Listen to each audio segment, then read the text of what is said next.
15 dead, 23 wounded, shot with planning and precision, without conscience or prejudice, shooting at random, irrespective of race or gender. Their victims were young, old, black, white, male, female. The Washington snipers were 41-year-old John Allen Muhammad and his 17-year-old accomplice Lee Boyd Malvo.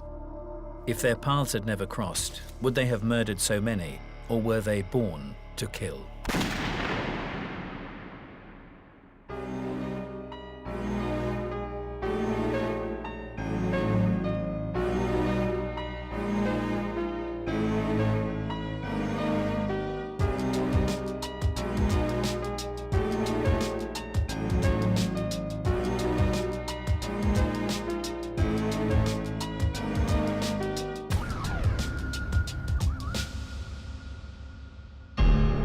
October 2002, ordinary Americans feared for their lives, too frightened to put petrol in their cars or let their children play outdoors. For 23 horrific days, a series of random sniper killings terrorized Washington, D.C.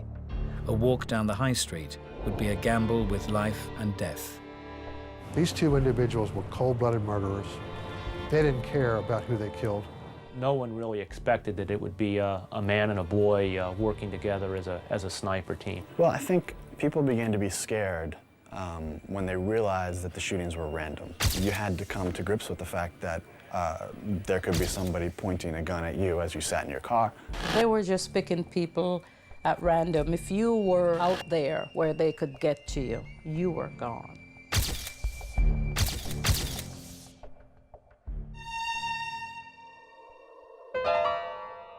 Lee Malvo was born in Kingston, Jamaica on February the 18th, 1985, to Una James and Leslie Malvo. His childhood was not always a happy one. Dewey Cornell was Malvo's court-appointed psychologist. He spent 53 hours with Malvo, trying to understand his motivation. In many ways, Lee's childhood was sort of the perfect storm for what was to come. He was treated very abusively by his mother, who insisted that he obey her. She would beat him if he was disrespectful, if he didn't do a good job washing the dishes, if he didn't do his chores. Then she left him. And she left him repeatedly to take jobs in other places, and would come in, move him to a new place when that place wasn't working out or when they hadn't paid the bills, and then she would disappear again. And each time this happened, he had a mixture of sort of distress and anger and resentment. He threatened to kill himself to try to convince her to stay with him.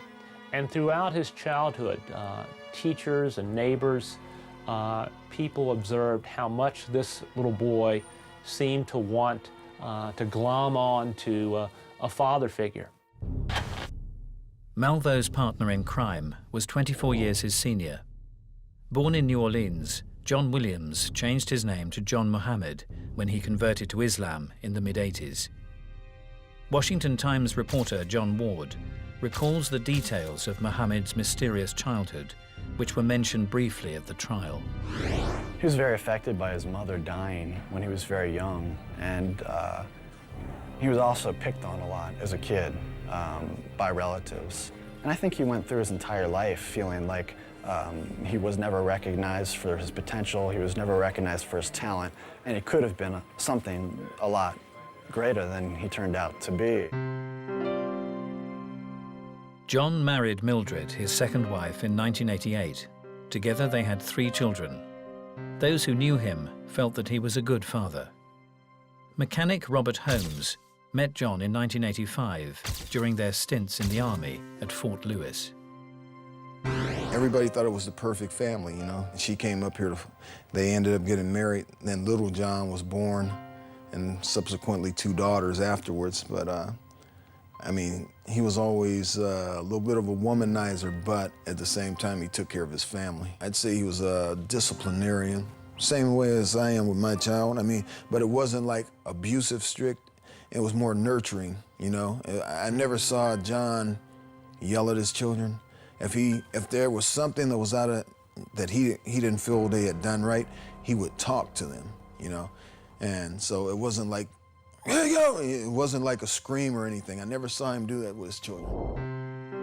One person who also witnessed firsthand the love John expressed for his children was Jerry O'Neill, his local barber for over 11 years. John never raised his voice at the kids while they were in the shop. They were always mannerable. They sit, he would speak to them. They say, "Yes, sir," "No, sir," "Yes, ma'am," "No, ma'am." Mildred was a strong woman, too. I saw more of her influence on her family than John. Like I said, John was quiet. He'd come in, Mildred wanted his hair a certain way, and that was it. For most of their married life, John was a combat engineer in the National Guard. When he was away, he desperately missed his children. He didn't like being in the military. It was something that he had committed himself to doing, and at the time, I think it provided a living for him and his family, and that's what he did. He learned how to fire a weapon. He was highly trained in sniper tactics. His experience in the Gulf, we don't know exactly what that did to him, but again, there was talk of neurological damage from chemicals, and his wife, when he came back from the Gulf, said that she noticed a change in him, that he became angrier and darker. On leaving the military, John began to feel bitter towards his country and the army. This would eventually turn into angry resentment towards his wife. There was a point when he changed. You know, I mean, like I said, he looked the same. He was always pretty much the same with me, but there was just something about him that just wasn't John, you know. And John Muhammad was becoming increasingly unpredictable, charming one minute, menacing the next. The John his friends knew was different to the John his wife Mildred feared. she said she was scared of John. I remember she told me one time that John had threatened to kill her. And I said, "Do you really think that John?" She says, "I know that if John gets the opportunity, he would kill me." But she was afraid of him. She was definitely afraid of him. Eventually, things got to a breaking point, and the couple separated. He had trouble with his marriage. He took his kids away from his ex-wife. He was very angry about her leaving him, even though he was not faithful to her. And so his kids, I think, were increasingly the only thing in his life that meant anything and that gave him meaning. So eventually he took them to the Caribbean with him unlawfully and started making money by producing fake documents for people down there. It was in the Caribbean in October 2000 that a lonely Lee Malvo would find the father figure he'd long been searching for. Lee Malvo's mother was desperate to move to the United States. She was willing to do anything. She would even sacrifice her only son. For $3,000, John could provide anyone with all the necessary visas and work permits. When John Muhammad came along, John Muhammad seemed to him like the perfect father, because John Muhammad was a man whom he saw was taking care of his own 3 children, who was a single parent, who seemed to Lee very dedicated to his children, very dedicated to their welfare.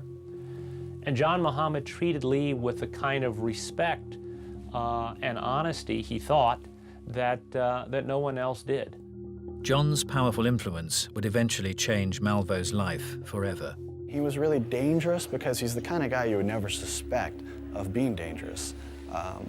And he would lull you into a sense of putting your guard down, and that's when he would probably strike. He was not stupid. He was pretty intelligent, just dangerous enough. He knew enough to be dangerous to somebody impressionable like Lee. While John was in the Caribbean, Mildred was back in the States, frantically trying to track down her missing children.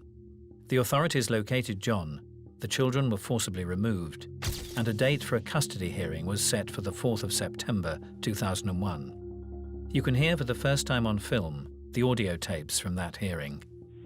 Good morning, please be seated. Sir, if you'd raise your right hand, ma'am. Do you both solemnly swear or affirm that any testimony you're about to provide will be the truth, the whole truth, and nothing but the truth? Yes, sir. Yes, sir. Sir, what is your name? Sir, my legal name is John Alvin Muhammad. Sir, what is your date of birth? December 31st, 1960. And he thought that he was going to be able to go into court and present his side But when he got there, they told him that they weren't there to hear anything he had to say. The only purpose was to return the children to the custody of their mother. John wasn't given the chance to persuade the judge he should be allowed to look after his children. Can you please tell me what's going on? There is a parenting plan that was entered by the court on October 6, 2000, last year. I was not aware of it. So the children was never missing? According to the court's order, they're going with mother. Are you telling me the reason why I don't have my children and won't be able to keep my children because I don't have the proper paperwork yet? The orders have said that mother had sole residential placement, care, and custody of the children. And when he came back, he was like, he wasn't angry because, I never saw John get angry, like the kind of stuff where he's throwing stuff, but it was more almost like a depression type deal, controlled, but he was upset about it, You do have an opportunity to express your side of the story for the court to hear it. All right? And until that is done, I'm not able to see my children. Your visitation is suspended. The outcome of the court hearing left John reeling. He couldn't accept that he wouldn't be allowed to see his children again. Unable to understand the judge's decision, he sought further legal advice. He turned to family lawyer John Mills, who agreed to take on his case. And he was a very normal, concerned father who was disturbed by what had gone on in court, didn't understand what had gone on in court. But once I explained that to him, he was perfectly willing to, as I say, work within the system, expecting that we could get it all straightened out again and organized again. The effects of this decision would not only change John's life, but also 23 other lives. So he found himself at his lowest point in his life because his children were very dear to him, and he was a loving father. He was a doting father. And it's sad that the dozens of people would die and their lives would be destroyed and their families' lives would be destroyed. And that's probably what pushed him over the edge. Losing custody of his children completely devastated John. It made him angry and depressed. In Lee Malvo, John saw someone that lacked a father figure, someone he could teach and mold, someone he could ultimately turn into a killing machine. John vowed revenge on his ex-wife, but just how far would he be willing to go?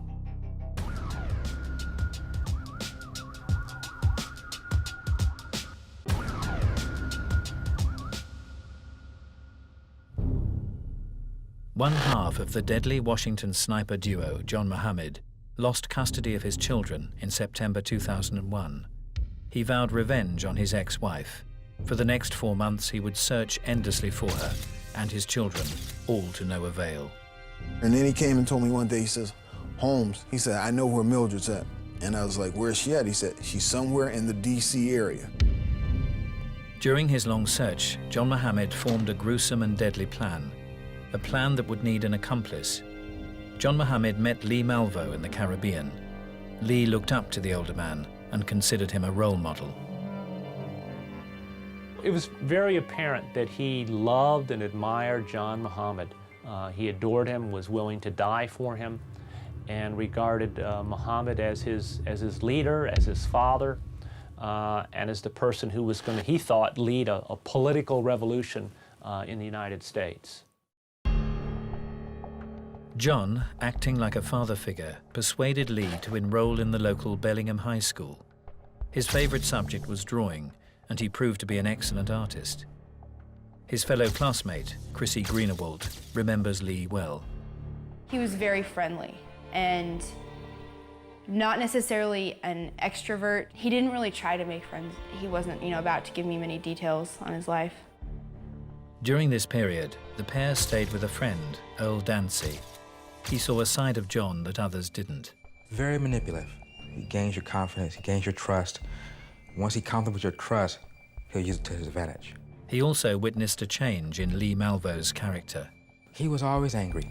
He's always angry, mad. I would expect that any teenager would have been like that, but he just had a lot of anger in him for no reason at all. Lee's education gradually became more than just schoolwork. Every day after school, John would teach Lee how to shoot at the local gun range. John became obsessed with Lee's marksmanship, at a period of time, they would bring targets to me. And the targets were better, getting better and better. And then actually one where the target was actually dead shot, center mass. I think on one occasion he said Lee was a better shot than him. Muhammad's teachings also included making sure Lee knew everything about guns. This was evident in one classroom discussion. One time we were watching the movie Platoon. We had just finished the movie. Someone asked the question, you know, what kind of weapons did they have? And I mean, he raised his hand and he knew exactly what kind of weapons they had, and he could list them off. That was weird. The kid who never talks, you know, knows all about weapons. Lee was encouraged to watch films such as The Matrix and play sniper video games repeatedly. Experts would later conclude that this was to ensure that the young, impressionable Lee was desensitized to the events that would later unfold. Well, he liked games that was actually had a lot of high adrenaline, you know, games that really amped you up, you know. They had a demanding daily routine of exercise and a restricted diet. They were doing some kind of special diet because they were taking something to like cleanse their body, and they were both eating honey and crackers. They had this belief that you should only eat once a day, that somehow it was more efficient for your digestive system. On February the 16th, 2002, 2 days before Malvo's 17th birthday, John Muhammad gave him his first big test. John was angry with a friend of his ex-wife, Isla Nichols, so he sent his young apprentice to kill her. Lee was not to know that Nichols' 21-year-old niece, Kenya Cook, would be home. On opening the front door, Cook was shot in the face with a single bullet. Lee Malvo had made his first kill. From February to October 2002, they ricocheted around the United States, robbing and killing people as their needs or desires demanded. They eventually arrived in Washington, D.C., home of the White House, and soon to become home to one of the worst shooting sprees in American history. On the morning of October the 3rd, 2002, the Washington rush hour was reaching its height. The major highways on the 64-mile beltway that rings the capital were full of people going to work. Sergeant Roger Thompson was the lead investigator on the case. He knows each crime scene intimately. There are a lot of people out. Just another one of the strange facets about this case is that no one, with all the eyes and all the ears and all the people driving around, nobody actually saw them shoot anyone. Muhammad and Malvo would drive the streets until they found a possible target.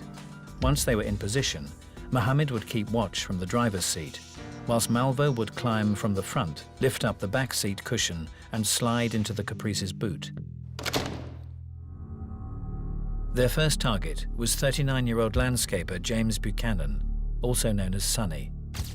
His sister Vicky describes him as a generous man. Sonny was my youngest brother. He was my best friend, and we were confidants, and he just had a love for life and for people. James Buchanan was mowing this lawn right here, this grass, and he was walking in that direction.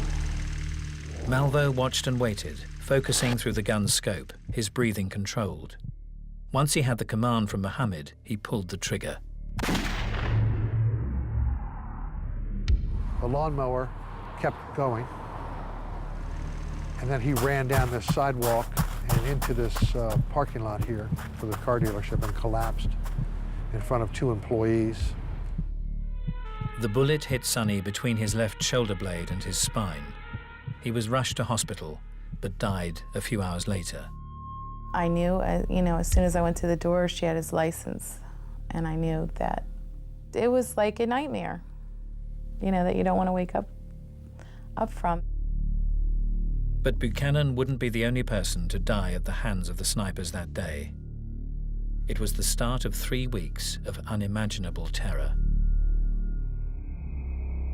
Now here's the mobile station here on the left, and that center island with the 2 pumps there, his car was facing inward, facing towards the store. He had a car that the gas pump was under the license plate in the back. So he was pumping his gas there, and the shot came from across the street. From the gap in between these two bushes and across 6 lanes of busy traffic, the sniper had struck again. What is wrong? A man has been killed in front of me. I was shot. I don't know. A doctor on the scene tried to revive Prem Kumar Walekar, but it was no use.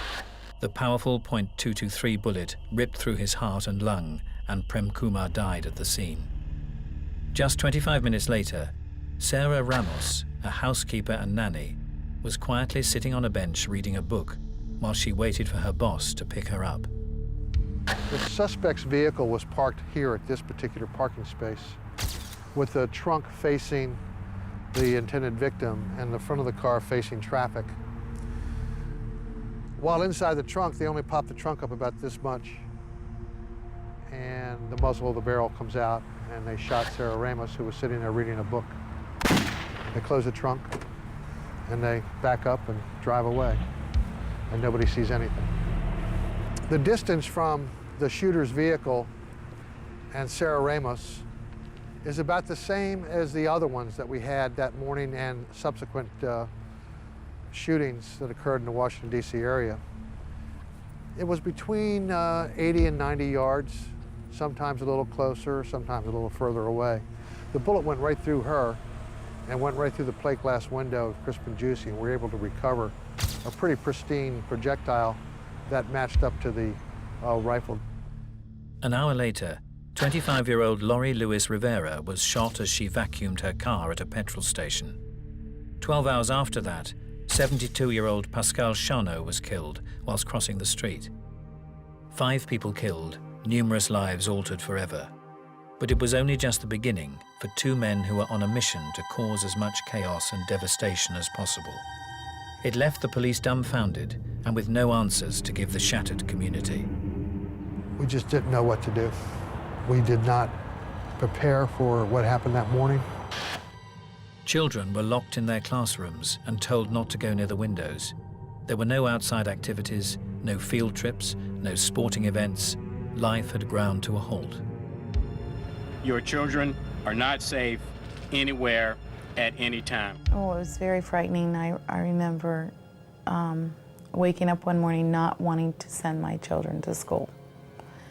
And my husband saying, we have to be normal because the more fearful we are, you know, we're gonna make them more fearful.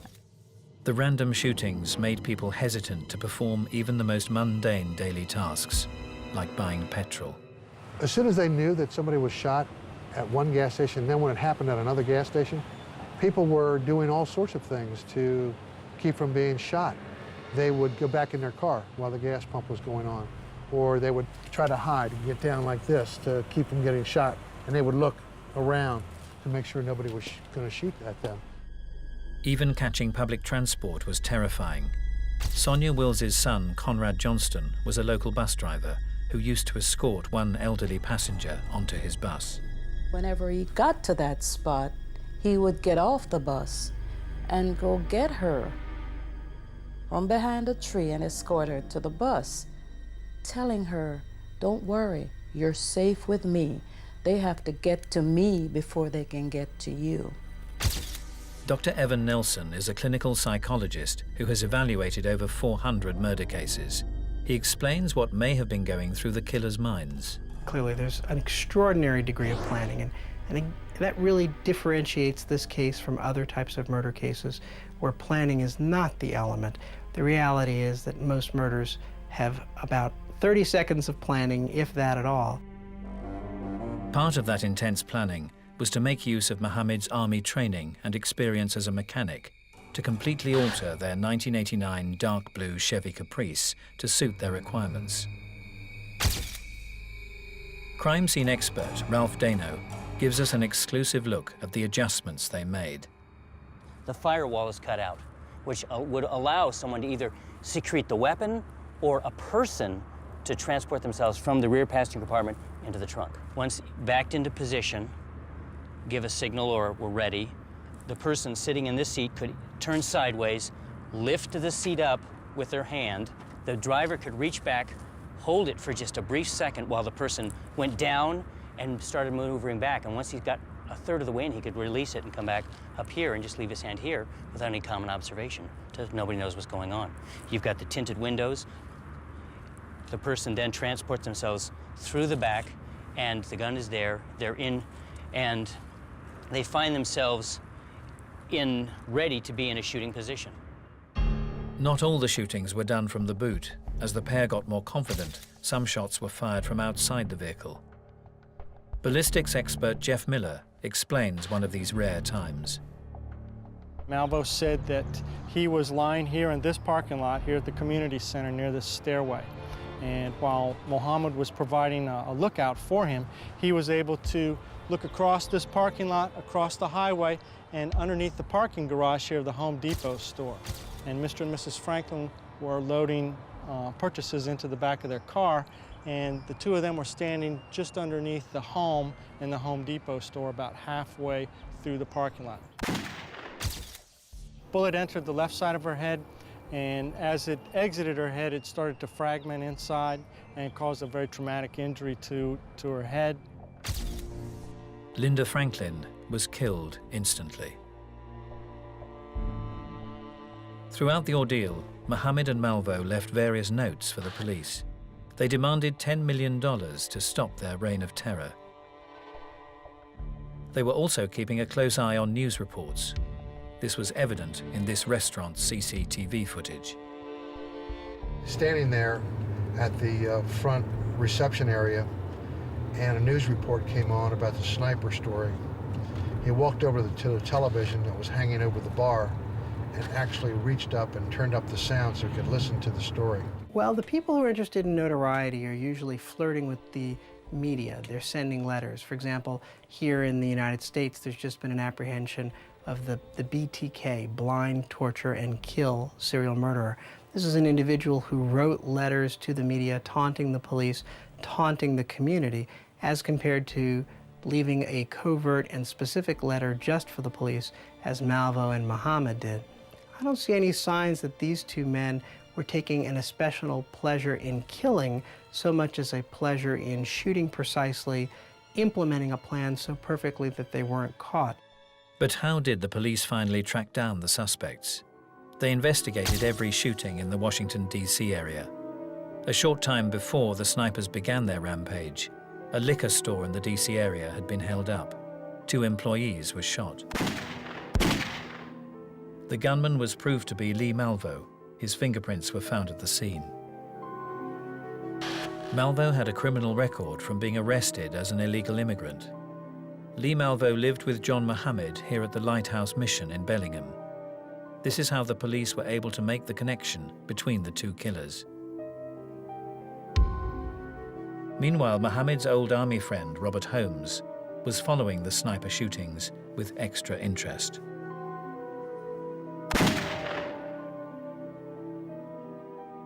Somebody was saying something about it's got to be 2 guys working as a team. One is the spotter and one is the shooter. So then I knew that Lee was with him. It was one of the hardest decisions of his life as he picked up the phone and called the FBI. They called me in and they started asking me questions, you know, and they were asking why did I think it was John? Why would he be on the East Coast? And I told them, I said, well, I know his wife is somewhere in the D.C. area, you know, and then it took off from there. The police may have been closing in on the suspects, but they had not stopped the killing. On the morning of October the 22nd, 2002, the kindly bus driver who helped so many of his frightened passengers through these 3 weeks of terror was standing on the front steps of his bus. His name was Conrad Johnson. He was 35 years old and had a wife and 2 young children. Conrad was a very gentle person. I called him the gentle giant because he was a big guy, but he was very kind, soft-spoken, just a gentle person, a loving family man. Conrad Johnson was here waiting to start his bus run. He would always pull over here. Would clean out the bus. You can imagine it was dark in the morning. The lights are on the inside of the bus. The entire wood line is all dark. At 5:55 a.m., a gunshot rang out from the woods opposite. Conrad staggered back and fell into the aisle. My brother been shot at Aspen Hill. Aspen Hill and what? Right here by the post office. Please, he's been shot about 2 minutes. He's been laying here, sir. Please hurry up. I'm scared. Please send some help. I'm on the bus. The bullet tore through his liver, destroying it. He was rushed to hospital for emergency surgery. It was a sad morning when I got the call that Conrad had been shot, and I just knew that it was a sniper. About 40 minutes later, the doctors came out and told us he did not make it. And that's one day I never want to relive. That was the saddest day of my life. We went upstairs to the morgue. And when I saw him laying there,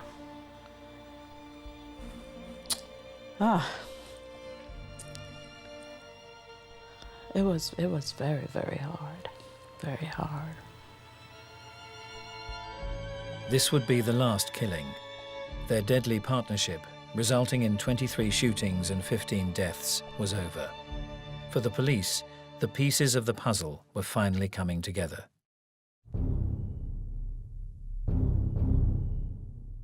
A warrant for Mohammed and Malvo's arrest was issued at 7:54 p.m. At 12:05 a.m., a press conference was held, announcing the license plate they were looking for, NDA 21Z. And so a truck driver in Myersville, Maryland, about 50 miles from here, heard it on the news, wrote down the tag number, and saw the car.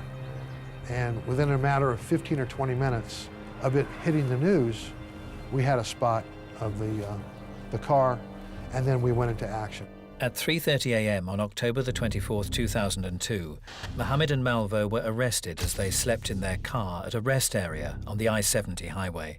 It's very surreal. It's like you're living in a tunnel and you're going through the emotions and you're wondering what's going to happen next. And, you know, I think the biggest relief for all of us was when they were caught. For the victims' families, the fact that the men responsible were in police custody helped their grieving process. The almost perfect crime had been solved. People were safe to walk the streets again. But the question remained, what turns two men into cold-blooded killers?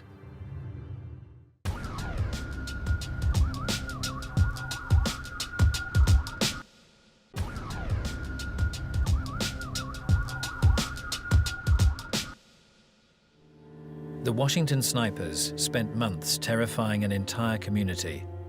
Finally, after shooting 23 people and killing 15, John Allen Mohammed and Lee Boyd Malvo's murderous spree was brought to an end. They were in police custody. I was just watching the news one day and they said that they had caught them. And I don't think I saw his face. They just said his name.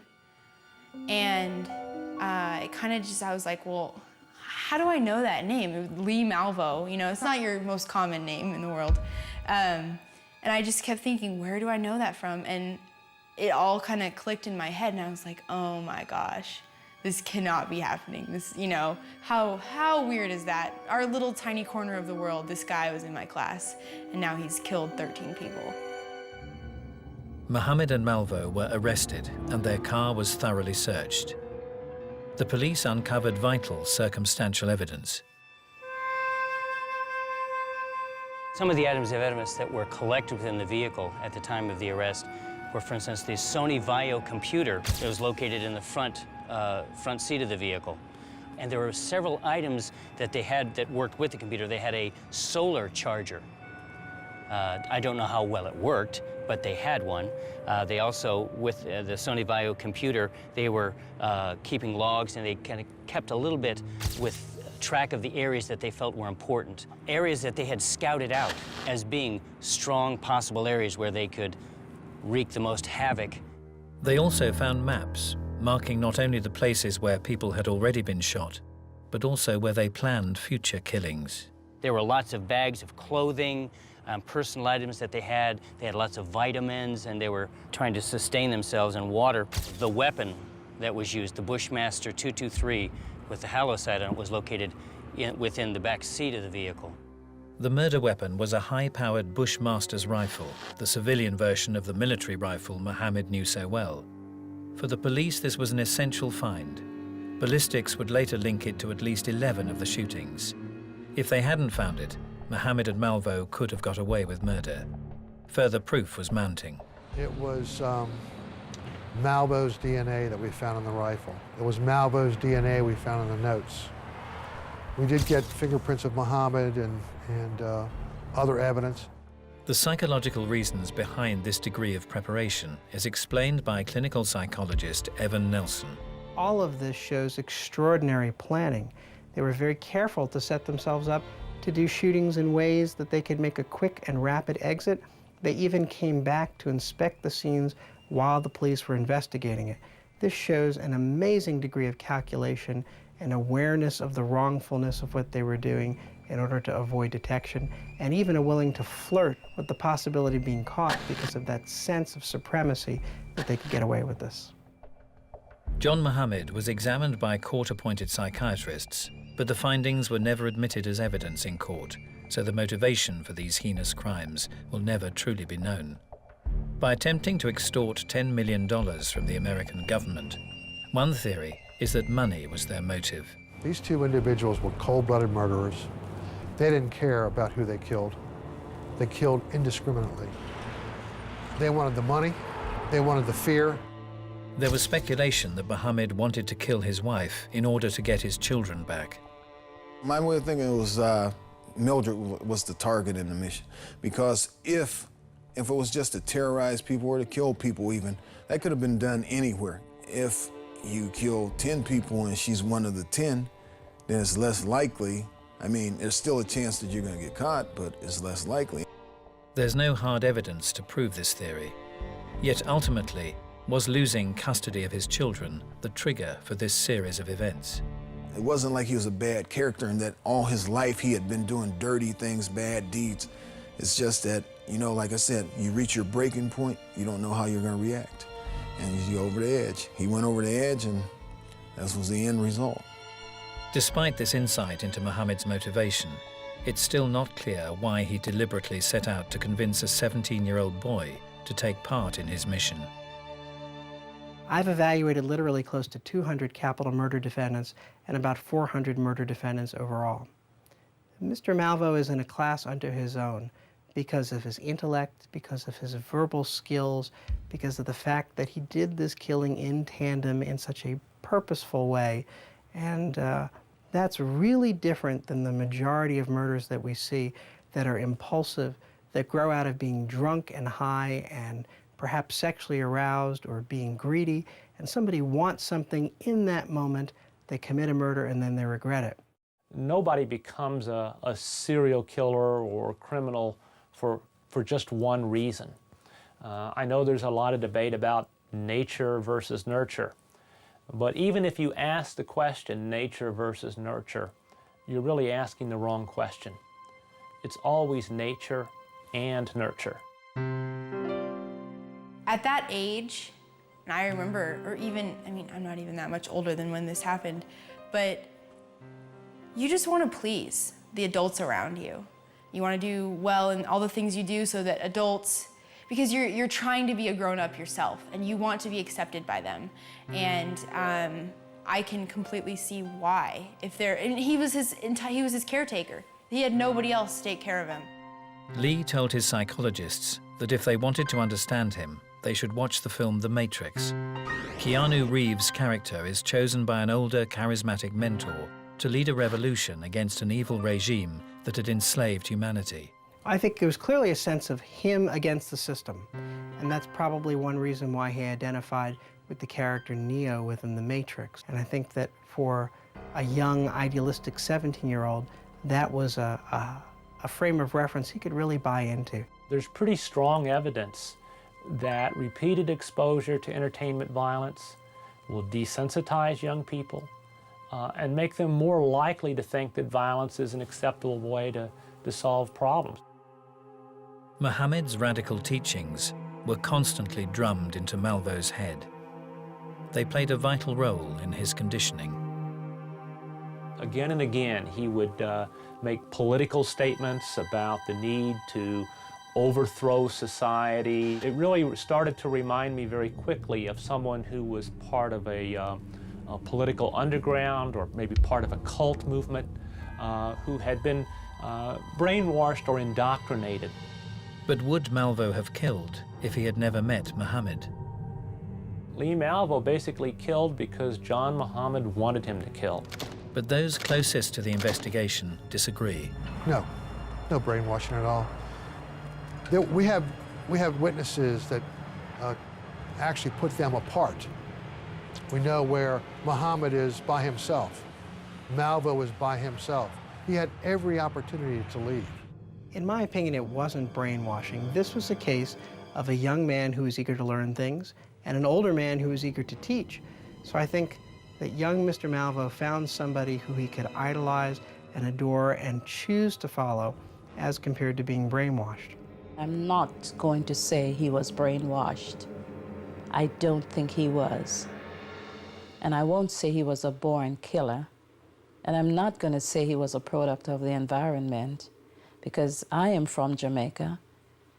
All my kids were born in Jamaica. Well, my 3 older kids were born in Jamaica, and they're not like that.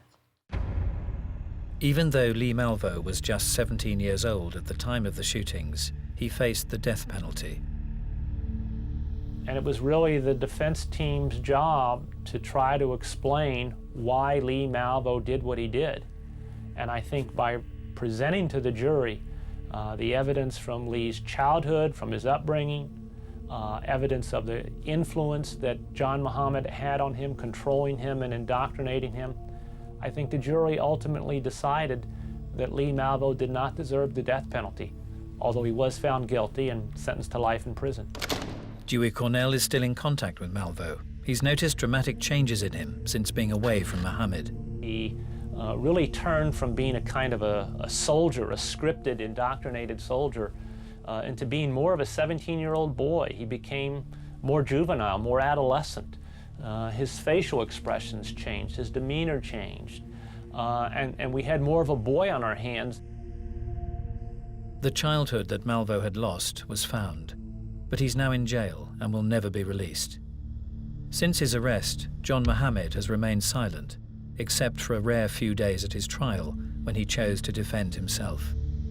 I was very upset. I was like, he's defending himself. Is he going to be able to ask us questions, on the witness stand? I think the hardest part for probably a lot of the victim's family was seeing him get up and cross-examine at least one of his witnesses. He cross-examined Paul LaRufa, who he had shot in the stomach, and I think that was very difficult for LaRufa to be talking to the guy 5 feet away who had shot him and really, traumatized his life. He said, I was there, I know what happened, and I didn't do it. So it didn't make any sense, because how would you be there but yet not be responsible? It was hard at first. Just sitting there, being in the same room with these 2 people that I know took my son's life. It was very hard for me.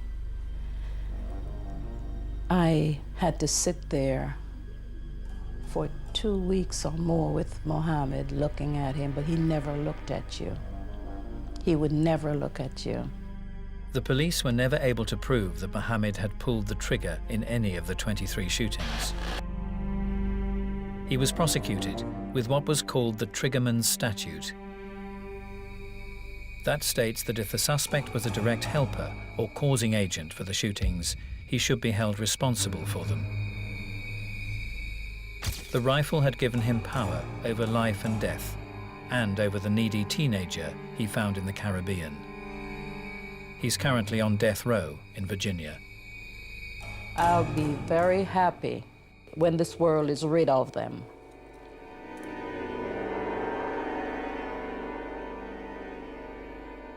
Shortly after the trial, the families of the deceased created a memorial to the sniper's victims. They've made it such a beautiful place that the horrificness of the event and all those feelings that you have, you could walk through there now and find some peace. I think the real justice that's been delivered has been for those families. I try to celebrate who he was and what he did. Sometimes you talk about on your gravestone, you were born a date, and there's this dash, and you die a date. You know, it's how you live that dash. 3 years on, and Sonia Will's pain continues. She cannot even contemplate forgiving her son's killers. I have tried, and I must tell you, I consider myself a Christian person, and I have prayed about it. But, you know, they say forgive and forget. How can I forget? They took something that was very, very precious from me. Maybe in time I will.